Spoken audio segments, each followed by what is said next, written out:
welcome to a very special episode of Left, Right and Centre. I'm Vishnu Shom and I'm coming to you from the aircraft carrier INS Vikramaditya.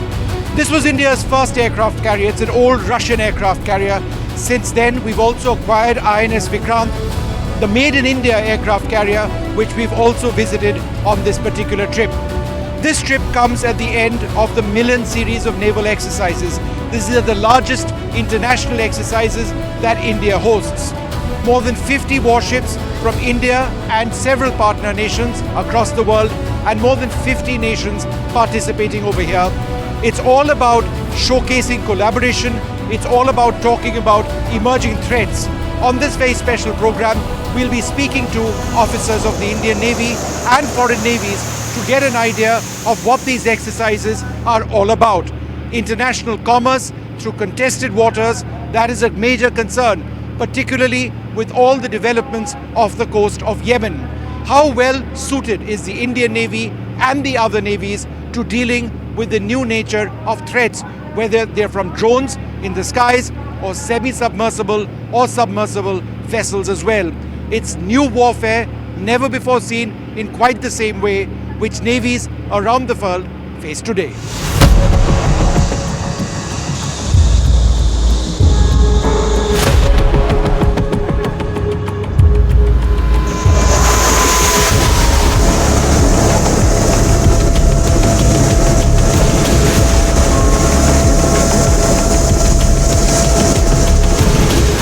Exercises which are now slowly winding down is an opportunity for India to come together with several partners from across the world to discuss best practices, to look at humanitarian aid and relief, but also to look at perhaps emerging threats over a period of time. I'm joined now by a very special guest, Rear Admiral Dhankar, the Fleet Commander. Thank you very much, sir, for being with us. What is the big takeaway for you as far as Milan 2024 is concerned? The big takeaway is participating with all the countries. We have bilateral with the majority of the countries, but as you are aware, the Milan started in 1995 with 4 partner navies.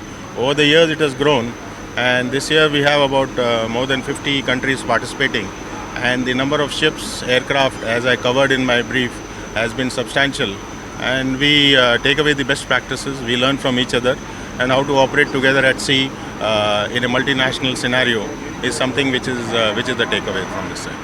So how do you actually coordinate that? Because these are navies with different practices, different standards, bringing them all together in the sea phase under Indian command. How does it actually work out at sea? Basically, as you may be aware, we have the tabletop exercise. As part of that, we have pre-sale discussion at the professional level. And all issues, as I said, we have the bilateral, in some cases we have multilateral exercises with majority of the navies. So we are quite clear, and we have the standard operating procedures. But the challenge here was, of course, the number of countries, the number of ships was higher. So of course, a lot of planning goes into to execute all operations at sea. So we've got various partners around the world. We've got America as partners, we've got Russia as partners as well. And obviously there are sensitivities which exist between them. How does India deal with these sensitivities which exist? No, basically, as I said, the participation is at the Navy delegation level. All countries have been represented, and we take care of the sensitivities. And when we operate at sea, we are mariners, and we look at the issues or the challenges which we are going to face at sea together. So that is something which we take care of, and as you have seen, all the navies which came have participated in this exercise, and all the exercises have been the feedback, the debrief has been very positive. We also had 2 carrier operations this time around. And that's important. It's not often that India actually has 2 carriers deployed in one theatre, as it were. Again, what was that experience like? No, we've had the twin carrier operations last year, and we had both the carriers on the eastern seaboard, and they continue with their training, with the deployment, and it is exposure to the ship's crew, the pilots, to operate in a different scenario. And of course, this is something which will continue, and I think it's going to continue on the western seaboard also. How do you see Milan as a series of exercises develop over a period of time, considering that warfare, naval warfare itself, is now in the midst of profound changes, giving emerging threats, drones, semi-submersibles, submersibles. Do you see all of that coming up in Milan in the future? No, as I said, we share our best practices, and technology is moving at a rapid pace. And these are some of the challenges which I am sure all the navies face, whichever maritime domain we operate. And this is something which we can build on in the future Milan exercises. That definitely will be one of the areas where we can share our best practices. And it's not just the sea phase. There's a lot more that India wants to share with our maritime partners here in Visakhapatnam. It's also about mariners getting together and celebrating what they do, right? That's what Milan is also about. I guess that's what Milan means. As you are aware, the activity started on 19th to 23rd of February. We had the harbour phase, which had a series of visit to ships. We had tabletop exercises. We had the International Maritime Seminar. We had the city parade. We had a program for the young officers where they went on the sail training ship Tarangani. Then they went on the Indigenous aircraft carrier. They came on board. The delegation visited. We had a lot of bilats. So these are some of the things which are as a build-up to the sea phase. Sea phase, of course, is the culmination where all the ships which have come, including the aircraft from one of the countries, France, they have come, and we all participated. And this is what we look forward to. One final question. The Defence Minister spoke about the importance of freedom of navigation. That is at the core of what India believes in, and I suppose that's something as a thought and a concept which you've shared with your Milan partners. No, that is something we all subscribe to. The law of the seas are very clear on that, and that is something which, as I covered in my closing remarks, we look at free and open maritime commons, and we need to work for that, and that is what we believe as a navy and as a country. Are you tired now that it's ended? I mean, thousands of sailors from across the world, 50 plus warships, Indian and foreign. Are you a tired man now, relieved, or tell us about just the process of getting this done? I won't say I'm a tired man. I'll say I'm a satisfied man, and the fact that the entire exercise with over 35 ships and over 50 aircraft has gone on smoothly, it gives you a lot of satisfaction. Of course, at the back end, the directives from the headquarters, from the naval headquarters, and the planning team and all the teams which have participated have contributed to this success. Admiral, thank you very much for speaking to us. Appreciate it, sir. Well, there you have it, the fleet commander telling us about the Milan series of exercises.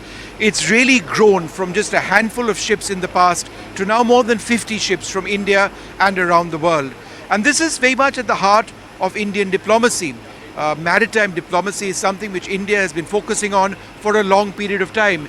As we walk over here and we see all of these flags, what we can actually do is keep walking and take a look at several of the warships which are deployed out at sea. As you can see, part of the international fleet deployed over here for Milan 2024.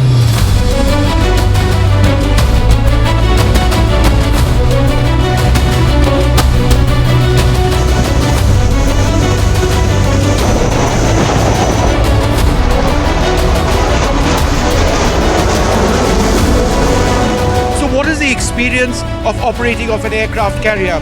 What are the different roles of carrier-based aviation? Joining us now, one of the MiG-29K fighter pilots on board INS Vikramaditya, Commander Varun Kumar. Thanks, Varun, very much for being with us.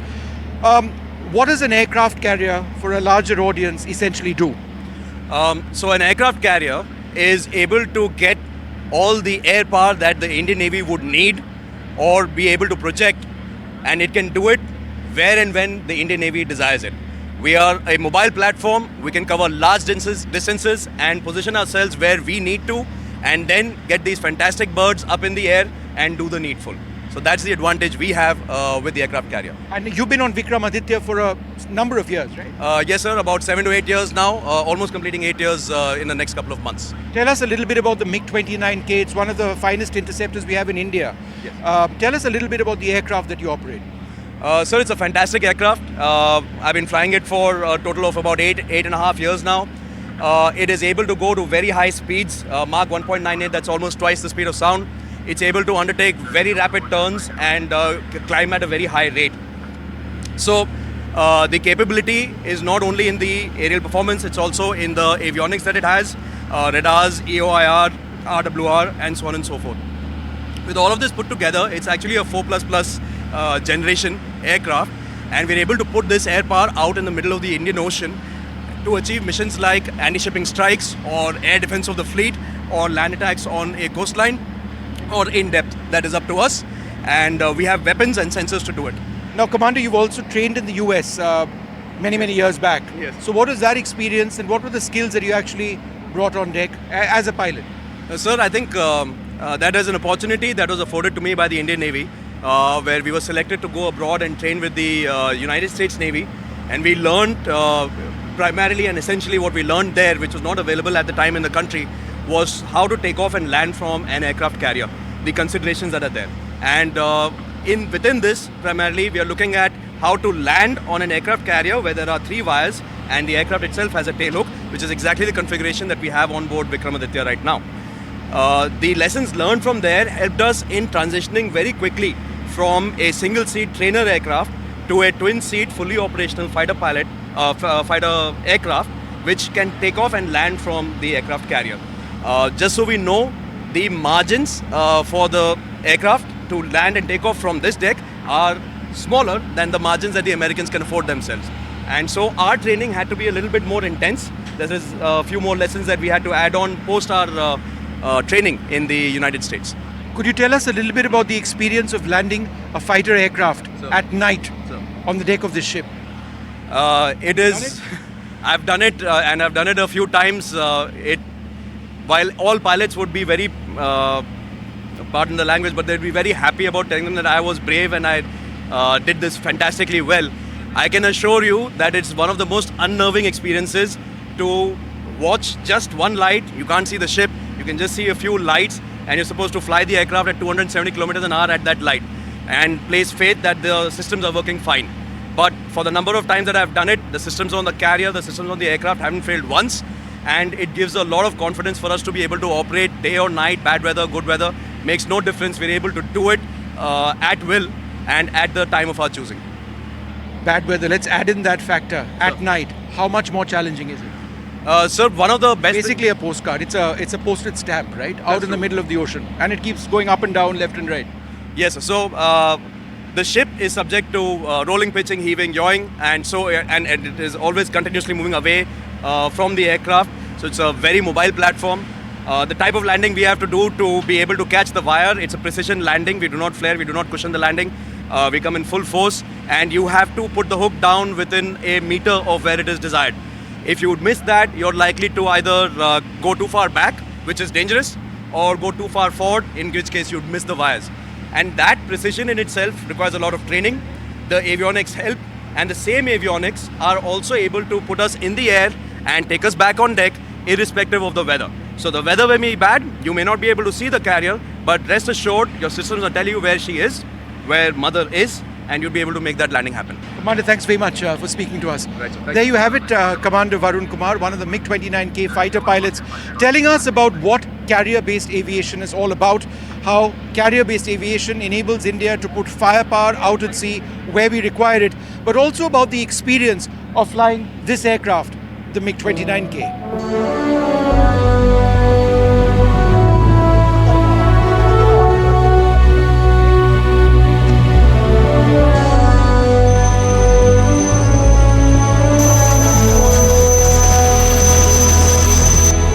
Over the last several years, we've seen a substantial induction in the number of women in the Indian Armed Forces. The Indian Navy also has officers on board major warships. For example, the commander looking after meteorology on board the ship joins us now. Commander, thanks very much, Commander Parashar, for being with us.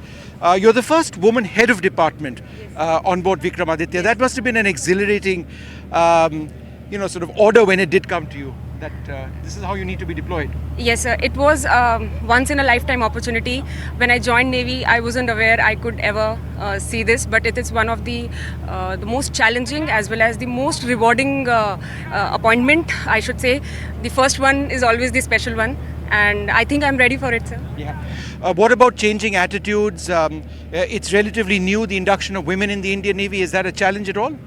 So I don't see it as a challenge, because Navy has always accepted us not as the women officers in uniform, but as the naval officers, and the strength is multiplying every day, sir. With every passing year, we have good numbers coming in, and most of the branches are now open with the allowance of the permanent commission in service. Right. Yes, so we have a good number now, sir, and these opportunities are. They are showcasing our presence, sir. Absolutely. And tell us about your role. I mean, essentially, without you, none of these operations, air operations, would at all be possible. I mean, the aircraft carrier itself would be fairly redundant without an accurate fix of the weather, right? Sir, so like any operations in all the armed forces, the first clearance that we need is from the weather. And I here am appointed as the Commander Met, and I look after the weather briefings, the warnings, the early signs of anything that would hamper with any mission of the aircraft carrier, as well as the birds in the air. So my job starts from the first light of the day, and I do give the forecast for the any evolution that is planned for the day, and it includes both the surface, upper air, as well as the oceanology data. Right. Thank you, Commander, very much for speaking Thank to you us. so Thanks much. very much. Well, there you have it, the first woman head of department of the Indian Navy on board this particular ship, the INS Vikramaditya, at a time when the number of women being inducted into the Indian Navy is going up sharply. It's a welcome sign, not just in the Navy, but certainly in all the armed forces for the last several years.